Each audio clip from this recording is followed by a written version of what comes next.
Welcome to my YouTube channel. My guest on Facing the Canon is Lionel Wallace, High Sheriff of Hertfordshire.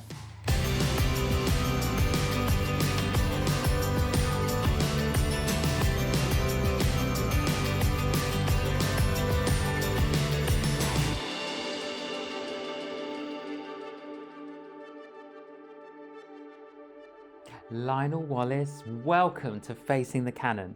Thank you. Delighted to have you here. You are the High Sheriff of Hertfordshire. I am. What? Do you work with Robin Hood? No. And I didn't leave my horse outside either. Right, tell us about what is this position? Okay, so every year the Sovereign, of course Her Majesty Queen Elizabeth II now, appoints 55 High Sheriffs of England and Wales, and my name came up to the top of the list in November of 2020, and Her Majesty appointed me as High Sheriff of Hertfordshire on the 10th of March 2021. After being appointed, so this is a Queen's appointment. Yeah, that's right. It's Wow. a direct royal appointment. Yeah. Yes. Her Majesty appoints. In fact, there were two civil positions that Her Majesty appoints. Effectively, it's the High Sheriff directly and the Lord Lieutenant. I've been working as a Deputy Lieutenant to the Lord Lieutenant for a number of years.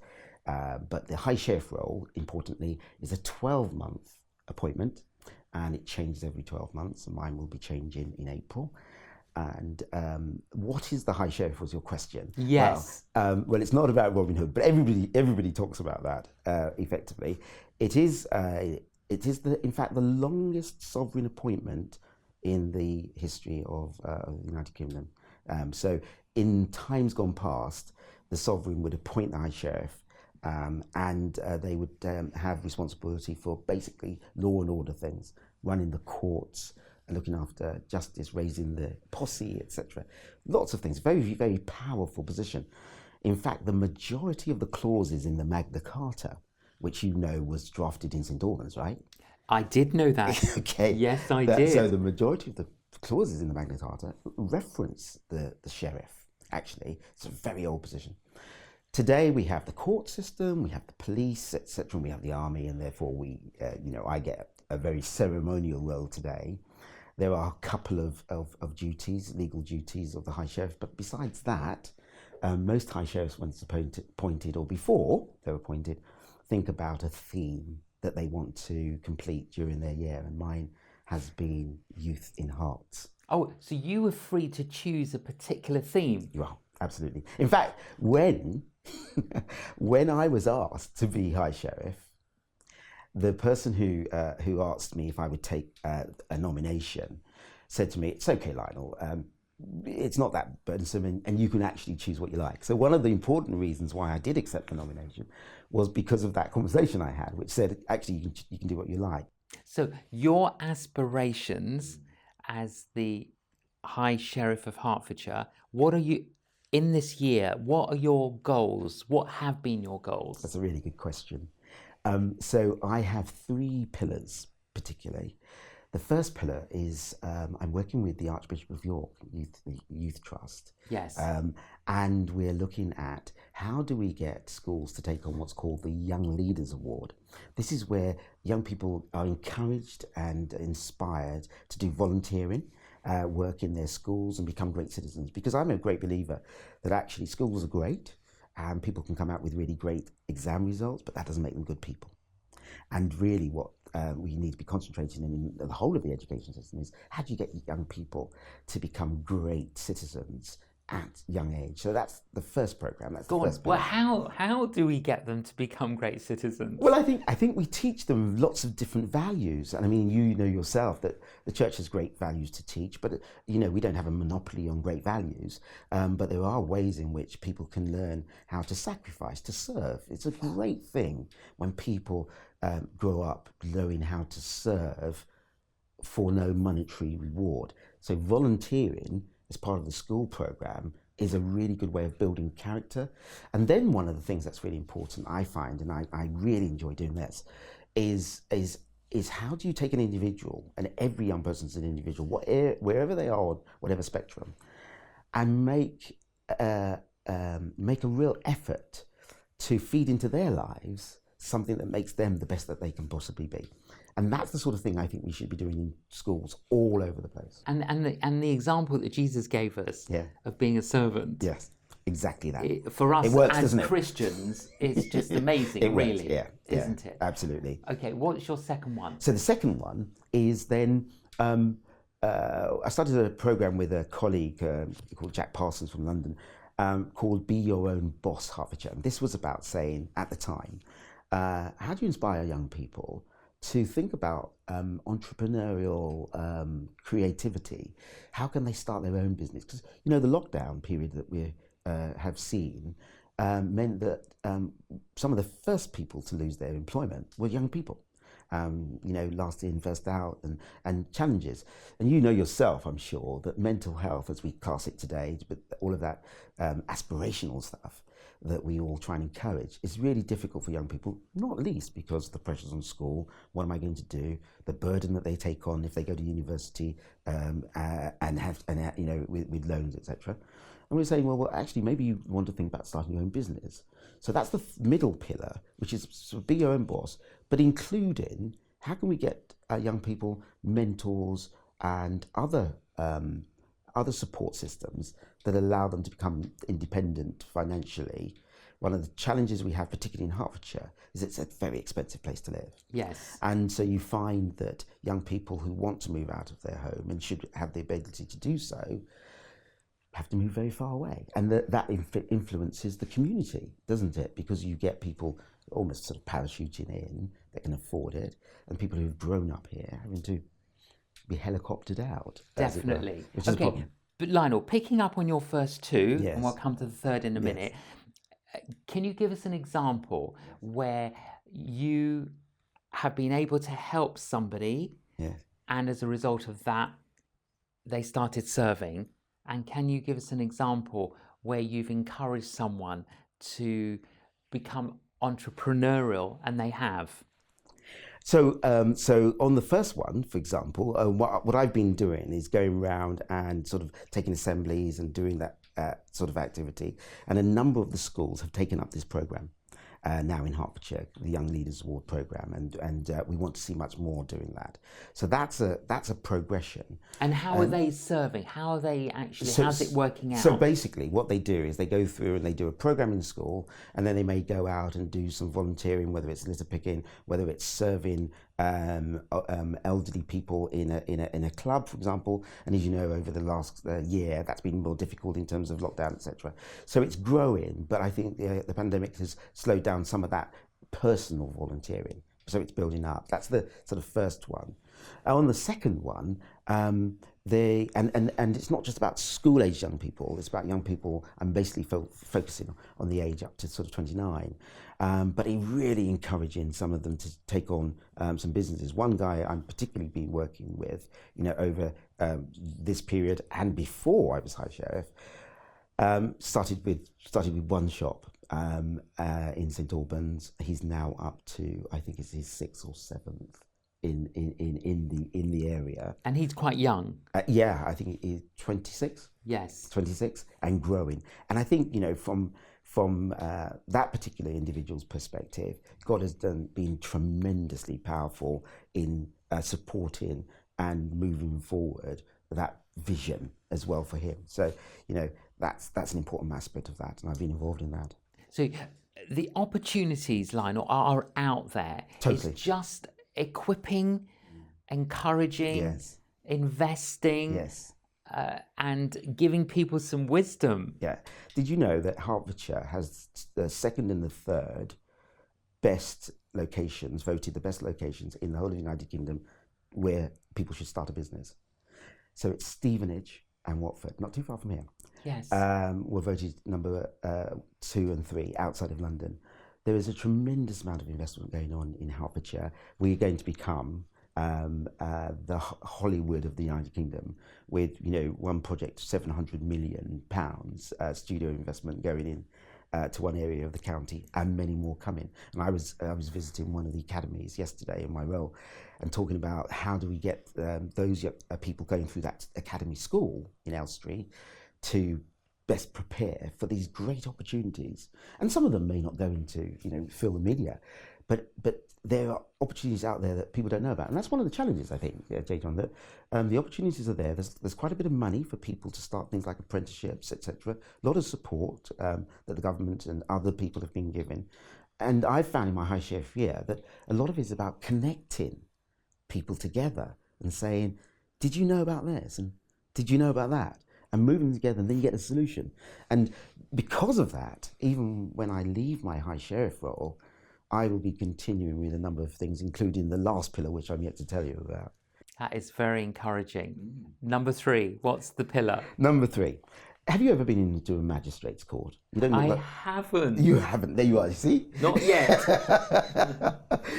Do you know, one of the surprising things is that most people have not. And of course, we don't want people to go into the magistrate's court on the wrong side of the bench, as I put it that way. But when I was asked to become High Sheriff, I thought I'd better do something interesting associated with law and order. So I read a report from the Judicial Office on the demographics of the magistracy. These are the people who become JPs, Justices of the Peace. And although I can't show you the chart, I would do that.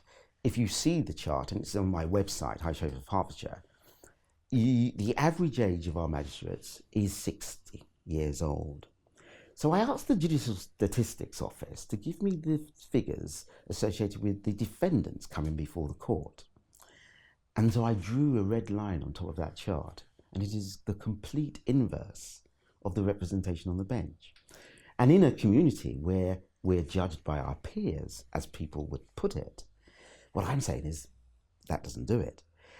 And it's important, actually, not only because of my focus on young people, but because when you talk to young people like I do and ask them a bit about magistracy, invariably you'll get the same answer. And thankfully, most of them have never been into the magistrate's court. I think we should change that. I think we should be teaching the rule of law from primary school and giving people that opportunity. None of them, or most of them really, have not heard that they can become a Justice of the Peace. And there's a survey that's on my website, and it's interesting seeing the responses come back. It's an anonymous survey. But the theme throughout it is people don't know that you become a JP at the age of 18. 18? 18. So why is that not common knowledge? I think one of the reasons is perhaps because it used to be 27, but because I think people don't get taught enough about our legal system and the things that are really important. And it's one of those things, J.John, it's one of those things, the law, that touches every aspect of everybody's life. And so one of the things we want to do, I think, and I was talking with the president of the Law Society, who's a wonderful new appointment, is to say, actually, shouldn't we be teaching the rule of law in schools so that people understand, the extent of the law and the opportunities there are to volunteer again and serve?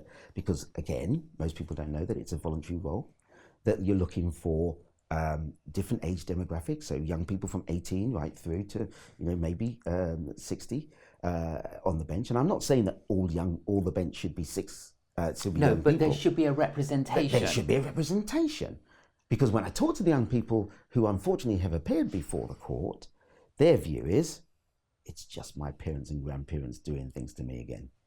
And what I'm saying is that actually, if you had a younger person on the bench and the age of the bench was reduced, and you could say, young person on the bench could say to another young person, what you did was not acceptable in our community.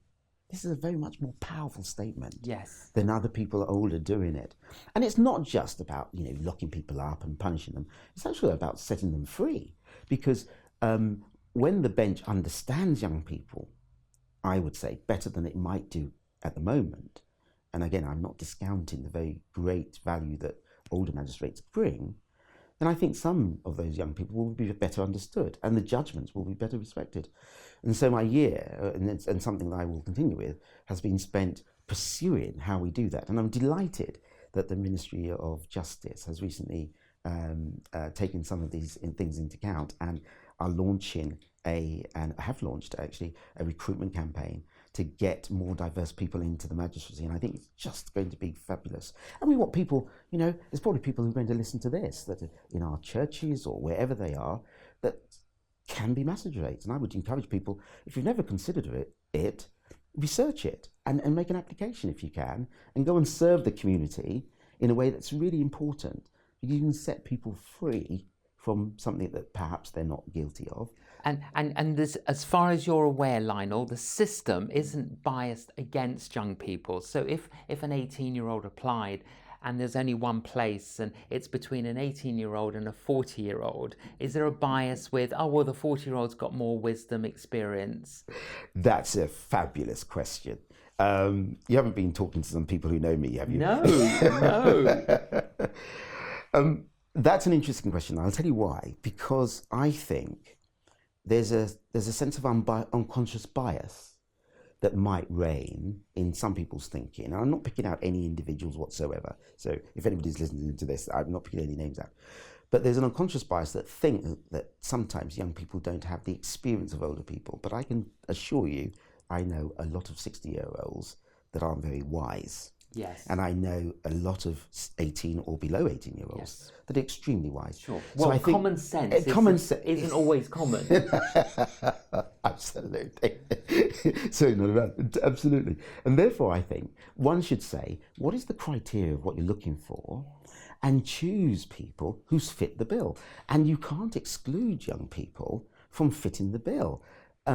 Some young people would not make it, just as some older people won't make it. So what I'm saying is it's not about lowering the bar and expecting that young people will have an easier ride in the application process to proceed to these very, very important and significant roles.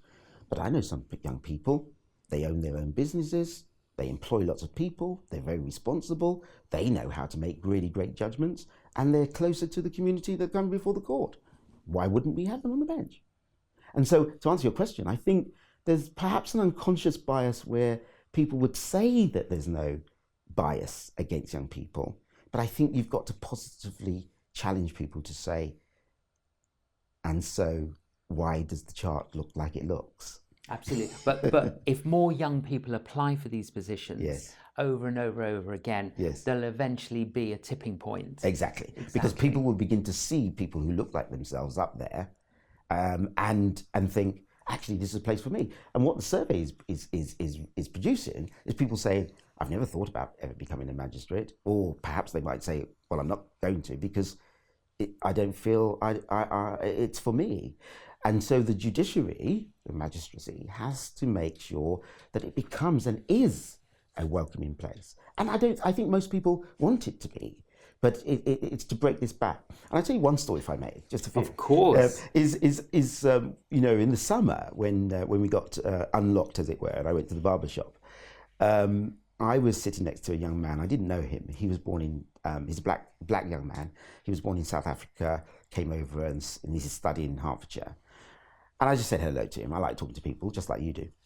Absolutely. How can we not? How can we not? So I talked to him a little bit about the magistracy, and that word in itself is very difficult for people. If you talk to people about the magistrate's court, a lot more people come online, so that word is a little bit difficult.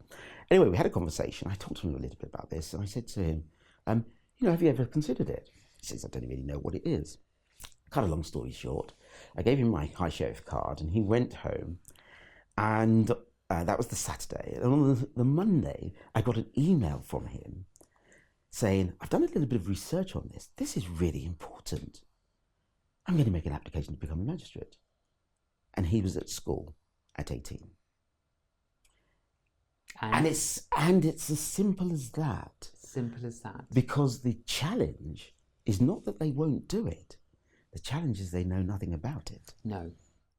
What I liked earlier on, you hinted at it, and I want to pick up on it. You gave us a challenge to the church, and you encouraged the church. Yes. So what I want you to do, Lionel, is look at our audience now and encourage the young people to serve, encourage them to become creative entrepreneurs, and encourage them to become magistrates. Would you do that? I would. Well, it's a great opportunity that we have as believers in the church to become servants. I mean, it's a core aspect of what I think we're called to do. We can do that in many ways, and we can do it from an extremely early age. So whether you're at school and you're a believer, you can serve there. You can serve the school, you can serve the community. And that's something I would really encourage you to do, and not feel that you're too young to do it. Some of our greatest people, some of our greatest entrepreneurs, some of our greatest servants were very young. The disciples were very young people. And thereafter, when you're growing, you're thinking about things you might do to, build your family, or to build a business, or to serve the community even in other ways. As an entrepreneur, do that. If you see an entrepreneur, you might be the one that goes alongside them and serves them. And then what I always say is we all live in a community, and the church is a strong part of the community, a very, very strong part. Our schools were started by the churches. Many of the things that we have today were started by believers, and that shouldn't stop. And so I would say one of the great ways of serving the community is being able to judge.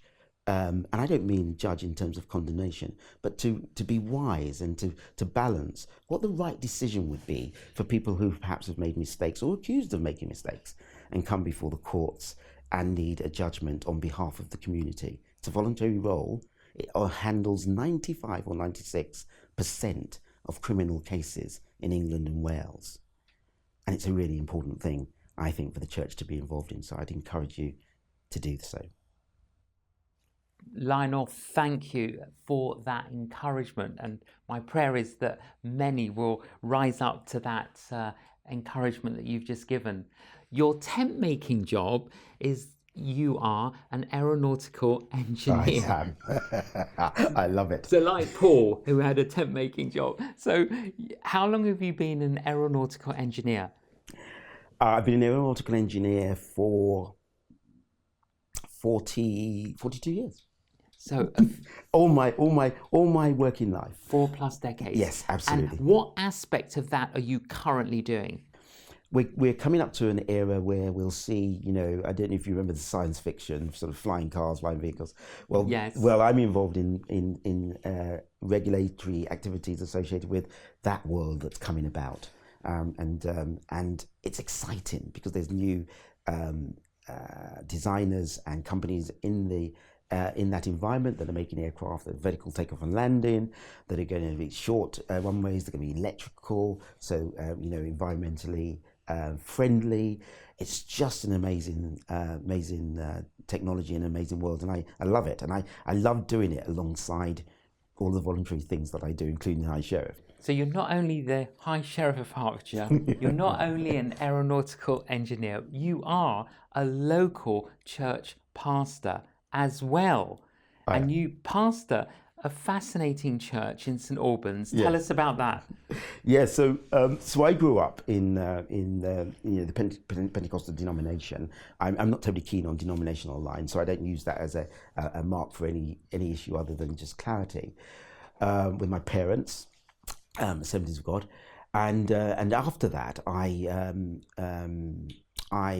was asked by our master, the Lord, thank you very much, as you know he does, to go and support a group of Italians that were ministering in St Albans. This is many years ago, and I started off by accepting an invitation to go and play for them one Thursday evening, the piano, because they didn't have anybody to play the piano for them. So I went and played the piano, volunteering. And kind of long serving, yeah. Serving, yeah. And to cut a long story short, some years after, I felt the calling of the Lord to go and support them, minister with them, and I ended up becoming a youth leader with the Italian church, and then effectively serving the minister that was there. So you had to learn Italian? So I learned Italian, yes. I learned Italian in the church. So when you went to play the piano, you didn't know how to speak Italian? No, I didn't.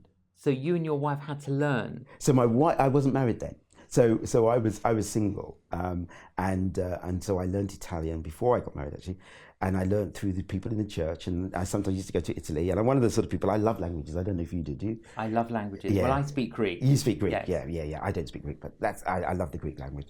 But I love languages. Language is the ability to communicate with people who are not necessarily your culture is extremely powerful.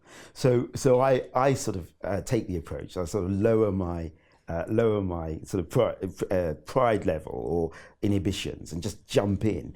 And so at the beginning, it was all about sort of saying words that didn't really make sense, and you know, you get into a bit of trouble. But then they sort of taught, you know, they helped me, and I forced them to speak in Italian, not speak in English. And then God spoke to me and said, I really want you to sort of be, you know, start to take this seriously. So I started reading what we call the word for, you know, like the word for today, Yes. or something similar to that. Well, they have that in Italian. And so every day I had, they call it buon seme, which is like a good seed. And they have a sheet. And I used to go through every day. I started in the year, highlighting all the words I didn't know. And when I started at the beginning of the year, the whole paper was highlighted. And when I ended the year, only a few words were highlighted. And that's one of the ways, and going to Italy, that I sort of learned. And then I got opportunities to go and speak at various conventions, and which I still do in Italy. And I used to go and speak in English and be translated, which is often, I'm sure you understand, most comfortable. And then I had another challenge, and they said, I want you to come, but there's no way you can speak in Italian, are you? And my Italian wasn't really brilliant at all. But I took the jump, and I spoke in Italian. Everybody seemed to say hallelujah at the right points in time, and amen. And so I did that, and it kind of just grew from there. And then, unfortunately, the minister that I was serving under passed away. I was in Indonesia at the time. I came back, and through a process of going in and serving at the church, I then ended up being the minister of the church. Which was much larger in terms of a group that I was serving than it is now, and I think, and I'm okay with that, because effectively a lot of the people have gone back to Italy, or they've integrated into the English community, and that's great as well. And so I'm serving the Italians in a small group in pastoring, and then I tend to get invited to youth conventions where I speak in Italian to, you know, hundreds of young people. Wonderful. From piano player to pastor, having to learn the language, and now able to preach and teach in Italian. Yeah.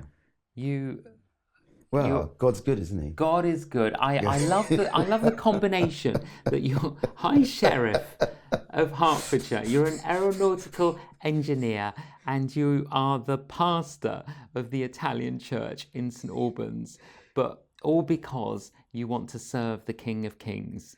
I can do all things through Christ, who strengthens me. Strength, yeah. Lionel Wallace, an absolute joy to have you on Facing the Canon. Thank you for joining us. Thank you very much. I hope that has inspired you. I feel inspired. Hearing it again, it is about serving and stepping out, and I hope you have heard that encouragement in this conversation with Lionel today. Thank you for joining us on Facing the Canon. Please join us again.